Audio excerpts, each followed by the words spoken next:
შეგეწიოთ დღევანდელ დღეს სენებული წმინდანების მადლი. დღეს არის ღირსისა მიქაელ ამსარებელისა, რომელიც მერვე საუკუნეში იერუსალიმში დაიბადა. კეთილმორწმუნე ოჯახი ყავდა და სიყრმიდანვე კეთილმორწმუნეობით იზრდებოდა ქრისტიანული სარწმუნოებაში იწვრთობოდა, ესე რომ ვთქვათ. ხოლო მამის გარდაცვალების შემდეგ მისი დები და დედა მონასტერს მიაშურებენ, თვითონაც ბავშვობიდან გული უთქვამდა, რომ მონასტრული ცხოვრებით ეცხოვრა და როდესაც დაუდგა ამის საშუალება, იწყებს იგი მონასტრულ ცხოვრებას. მიდის მონასტერში, აღიკვეცება, ცოტა ხანში მღვდლად დაასხავენ ხელს და ამის შემდგომ როგორც ძლიერ მქადაგებელს ისე იცნობდნენ მას. ანუ დიდი ორატორი იყო, დიდი მქადაგებელი იყო. ძველი პერიოდის ეკლესიაში იყოფოდა ეს მსახურებები. იყო სასულიერო პირი, რომელიც საიდუმლოებს აღასრულებდა, იყო სასულიერო პირი, რომელიც მარტო წირვალუცებს აღასრულებდა, იყო სასულიერო პირები, რომლებიც გამოირჩეოდნენ განსაკუთრებული ქადაგების ნიჭით და ისინი ქადაგების მსახურებას ეწეოდნენ. და ეს რომ ნახა მასში იმდროინდელმა მთავარ ეპისკოპოსმა იერუსალიმისა თომამ, იგი გვერდზე დაიყენა, ესე რომ ვთქვათ, და თვითონ საპატრიარქოშივე ეკლესიის მართვა გამგეობის საქმეები ჩააბარა მას. ნახეთ, როგორ გამოირჩეოდა ღირსი მიქაელი.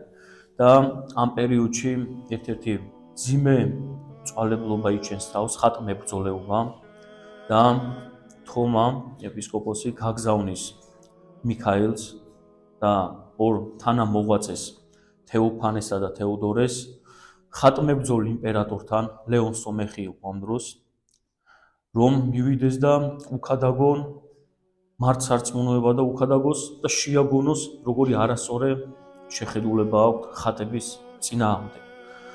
პირიქით, შეეგონების ნაცვლად მას მრავალ ტანჯვა-წამებას შეამთხვევენ და აქეთ გადაასახლებენ ერთ-ერთ უკაცრიელ ადგილას.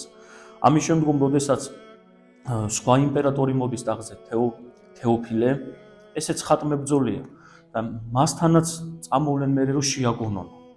მაგრამ თეოფილე კიდევ უარესად ტანჯავს, აწამებს და ესეთ დამცინავ რაღაცას გაუკეთებენ მათ, რომ სახეზე შანთი თუ ამოუტვიფრავენ შეურაცხყოფელ ფრაზებს და მამის შემდეგ მამამებს გამომეტყველნი ეწოდებოდათ, იმიტომ რომ თავიანთი სახეებზე ისეთი რაღაცეები იყო ამოტვიფრული, რომ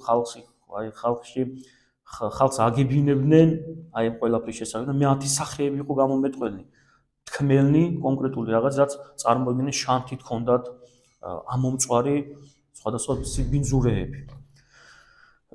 და ამის შემდგომ უკვე ტახტზე, როდესაც თეოდორა დედოფალი იქნება, უკვე ამ დროს დაემხობა ხატმებრძოლთა მწვალებლობა, გაიმარჯვებს მართსარწმუნოება ხატთაყვანისემა და ამის შემდგომ უკვე აი ესეთი ნაღვაწი მამები აგზელებენ ისე ჩვეულად თავის მსახურებას ეკლესიის წინაშე და არა თუ მარტო მსახურებას, არამედ მიქაელსო ეტყვიან, რომ პატრიარქი გახდეს, ხატმებრძოლი პატრიარქის ნაცვლად იერუსალიმში უკვე.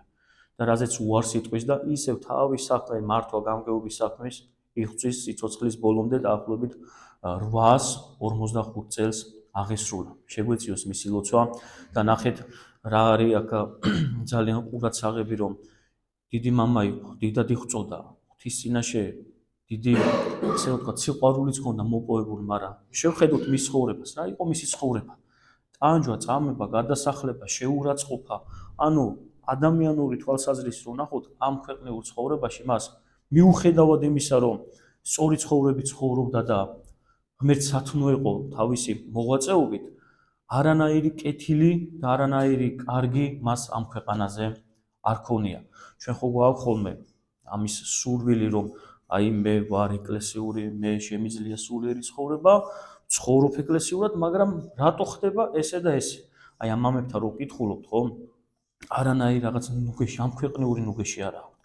და ეს ყველაფერი კიდე იმაზე მეტყველებს, რომ ეს ქვეყანა და ამ ქვეყნიური ცხოვრება არ არის, ესე ვთქვათ, უდრო ნავსაყუდელი და არ არის სამოთხე, სადაც ადამიანებმა აქ უნდა გავიდგათ ფესვები.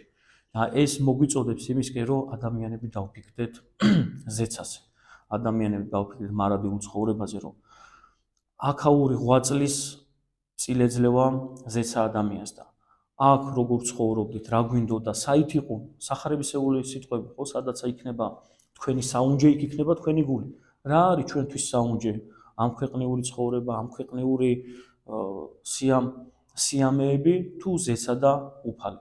და ამიტომაც თითოეული ჩვენგანის სულ და ფიქრი უნდა იყოს ზეცა და უფალი და ამ ყველაფერს უყურებდეთ როგორც დროებით მოსახმარებელს. და ამ ყველაფერს უყურებდით ისე, რომ ამ ყველაფერთან სწორი მიდგომით რაღაცნაირად ზეცისკენ უნდა მივდიოდეთ და ზეცისკენ უნდა ვდგავდეთ ნაბიჯებს. შეგვეციოს ხსენებული წმინდანის ლოცვა გაგვაძლიეროს სარწმუნოებაში და მოგმადლოს ერთგულება ღვთისა, დედა ეკლესიისა და ჩვენი ქვეყნისა. ერთმა დაგლოცოთ და გაგახაროთ და გაკურთხოთ. გაიხართ.